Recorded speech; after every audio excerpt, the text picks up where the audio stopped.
Marc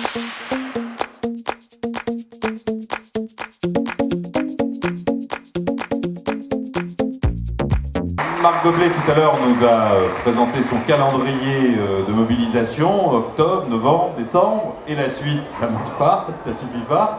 Il y a une journée qui est prévue le 8 octobre. Je crois d'ailleurs que aussi bien la CGT que l'UNEF y participent. Alors, quels sont les objectifs de cette journée? Qu'est-ce que vous voulez obtenir et quel sens, en fait, de cette journée? Peut-être Philippe pour commencer, et Emma. Oui, parce que je ne veux pas parler à la place de William. Première chose, c'est que moi, je pense qu'on peut se féliciter que cette journée existe, donc le 8 octobre, et que les organisations de jeunesse soient présentes. Et là aussi, j'insiste, elles sont présentes à partir de leurs revendications. On a tendance aussi, de temps en temps, pas beaucoup, mais de temps en temps à la CGT, à expliquer aux jeunes qu'est-ce qui est bien pour eux. Pas que les étudiants d'ailleurs, je te rassure William. Hein. Les nouveaux syndiqués dans nos syndicats, assis-toi, on va t'expliquer. Je pense qu'il y a besoin que cette conception de convergence, de rassemblement intergénérationnel avec d'autres organisations, notamment les organisations de jeunesse, c'est aussi leur permettre, en tout cas leur permettre de laisser exprimer leurs revendications, c'est les leurs, et c'est comme ça qu'on fait le rassemblement. Alors le 8 octobre, on est sur cette volonté, premièrement, de réaffirmer qu'il n'existe aucune conquête sociale sans mobilisation. On veut nous persuader qu'on pourrait, avec des bons arguments, convaincre un ministre ou un patron. Là aussi, l'histoire de notre pays montre que sans mobilisation, il n'y a pas de satisfaction des revendications. D'ailleurs, vous avez noté, quand nous on annonce une journée d'action, on est des ringards. Quand d'autres viennent à Paris avec des tracteurs, c'est moderne, ils ont raison, etc. Une action, ça reste une action, et évidemment, pour la défense pour des conquêtes, il faut agir. Je pense qu'il y a besoin de ne pas lâcher ce que je disais tout à l'heure. Évidemment, on est contre l'austérité. Évidemment, on est contre la loi Macron, on est contre la loi Rebsamen, on est contre le changement du code du travail. On est contre. Mais comme je le dis souvent, on ne peut pas se contenter de dire aux salariés que ça va mal. Pour deux raisons. Parce que premièrement, ils le savent très bien que ça ne va pas bien. Ils le savent bien que ça ne va pas. Mais que deuxièmement, si on ne fait que ça, eh ben, ça renforce l'idée qu'on ne peut pas faire autre chose. Y compris, ça renforce, et je le dis très sérieusement, des idées populistes et racistes comme le porte le Front National. C'est-à-dire que quand on considère qu'on ne peut pas faire autrement, eh bien, on désigne d'autres comme responsables de la crise, et vous savez très bien, et c'est aussi par rapport aux réfugiés, une importante chose à faire à la CGT, c'est que le racisme, il ne faut pas en parler entre deux portes, entre nous. Il faut que ce débat contre le racisme, on en parle dans les réunions syndicales et avec les salariés. Donc, dire qu'on est contre, c'est bien. C'est pas le plus dur. Donc, le 8 octobre, on portera les salaires. Il faut augmenter les salaires. C'est pas normal que depuis 5 ans, les fonctionnaires voient leur point d'indice bloqué. C'est pas normal. D'ailleurs, il faut en profiter, y compris pour dire arrêtez de montrer les fonctionnaires comme les responsables de tous nos maux. Ça aussi, c'est une autre forme de racisme. C'est une autre forme de racisme. Comment on peut accepter que le gouvernement, au nom de la neutralité de la Cour des comptes, accepte sans commentaire ce que vient de déclarer la Cour des comptes? Il y a trop de fonctionnaires, ils sont trop payés, ils ont trop de primes. C'est scandaleux que le gouvernement ne réagisse pas pour défendre le service public et ceux qui y travaillent. Donc augmenter les salaires, les pensions pour les retraités. Et d'ailleurs je précise que j'ai dit une bêtise, les retraités. D'ailleurs on parle du 23 et du 8 octobre, mais le 1er octobre, il y a une mobilisation des retraités, parce qu'eux aussi subissent une forme de racisme, en disant qu'ils sont tous payés je ne sais combien, ils sont toujours en vacances, ils voyagent à l'autre bout du monde. Vous voyez, cette politique qui consiste à toujours montrer un autre comme responsable du malheur de l'autre, il faut que ça cesse. Et donc c'est ça l'objectif de la journée du 8 octobre. Les salaires, le temps de travail, c'est important, j'en ai déjà parlé. Comment on conçoit le 8 octobre?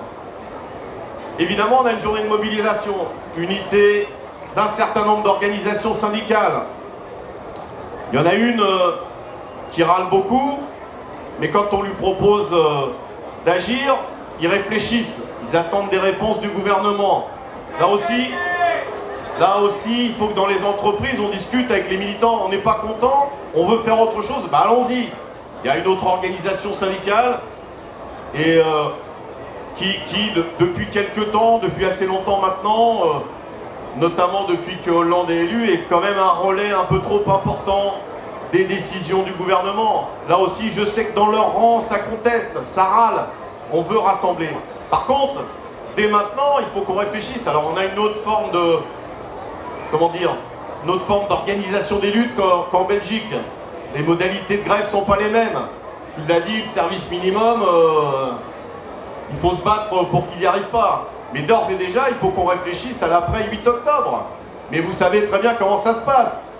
Si on ne pose pas la question aux salariés, si on décide même à aussi nombreux qu'on est dans ce forum social, on a fait un tout petit bout du boulot, on sera dans la manif ou en grève, ce qu'on est au forum social. Donc il faut poser la question aux salariés. Nous, ce qu'on veut dire, c'est que la CGT, elle est disponible et qu'il y a besoin de mobilisation le 8 octobre et au-delà du 8 octobre. Et dernière chose, c'est bien au forum social, on a pris une tradition de mettre en avant les luttes et les luttes gagnantes. Parler des freins libres, par exemple. Je trouve que, vous me connaissez peut-être pas tous, mais je suis un peu provocateur, c'est tant qu'on n'aura pas changé la société, et est-ce que c'est forcément l'objectif toujours premier du syndicat, en tout cas tant qu'on n'aura pas changé la société, on considère que les luttes, il y a des petites luttes. Est-ce que vous pensez que la lutte des freins libres, c'est une petite lutte et c'est une petite victoire? Moi je suis convaincu du contraire, et donc il faut que partout où on lutte et on gagne, on le fasse savoir. Sinon comment on peut convaincre les salariés que seul avec la mobilisation on peut obtenir des succès? Là aussi, le 8 octobre, il faut que ça se construise aussi avec des luttes.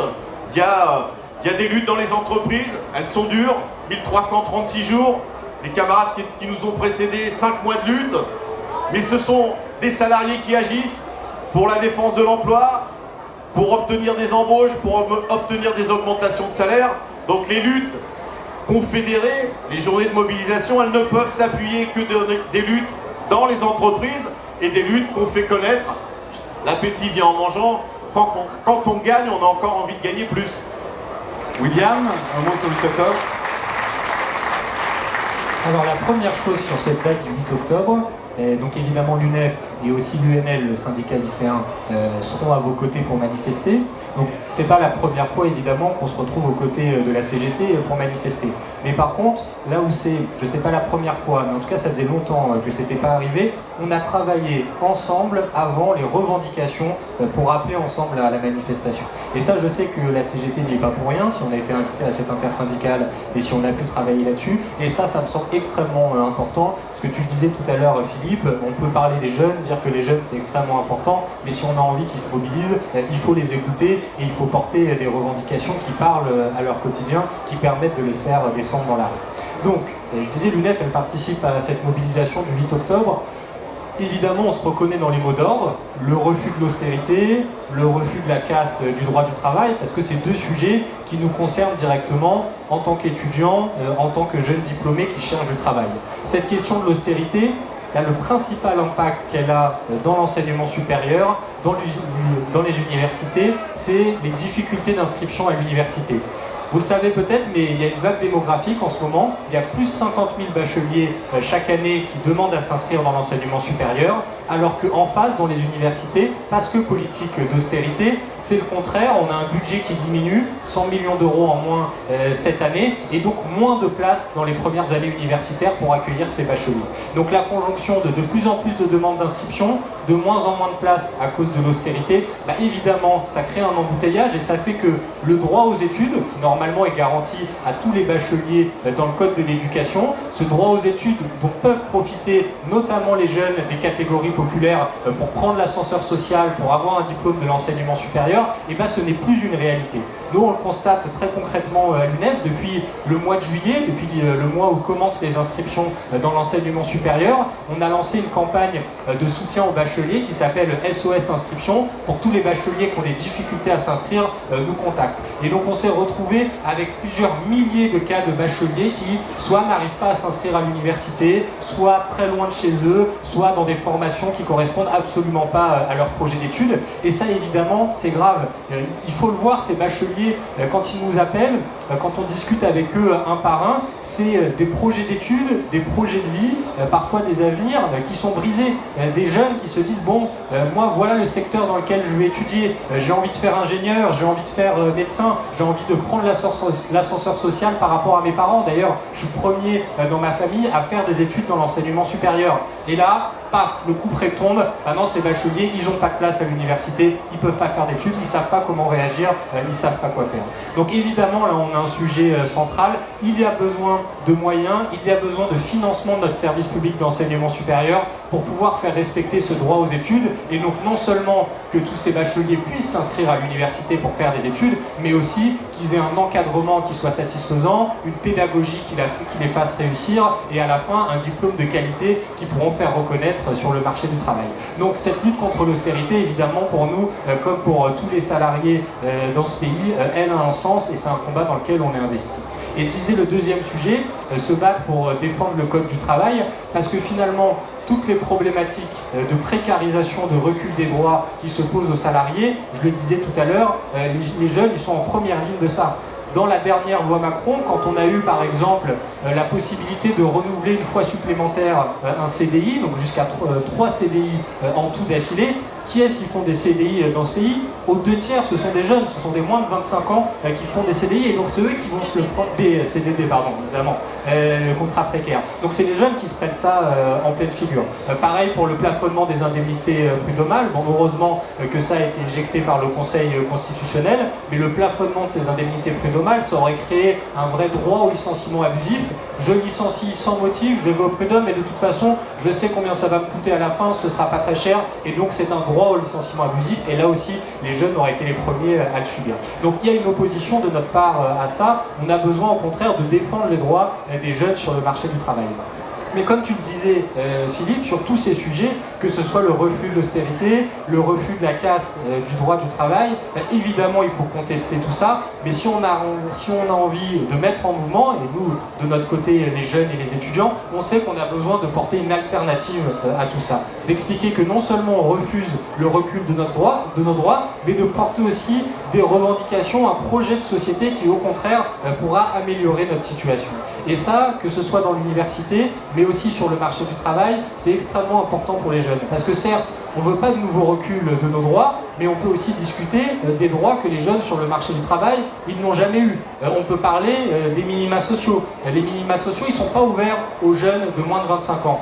Quand vous n'avez pas d'emploi, que vous ne touchez pas le chômage, que vous n'avez aucune ressource, vous avez moins de 25 ans, mais vous pouvez crever la gueule ouverte. On s'en fiche, la société, on n'a rien à faire.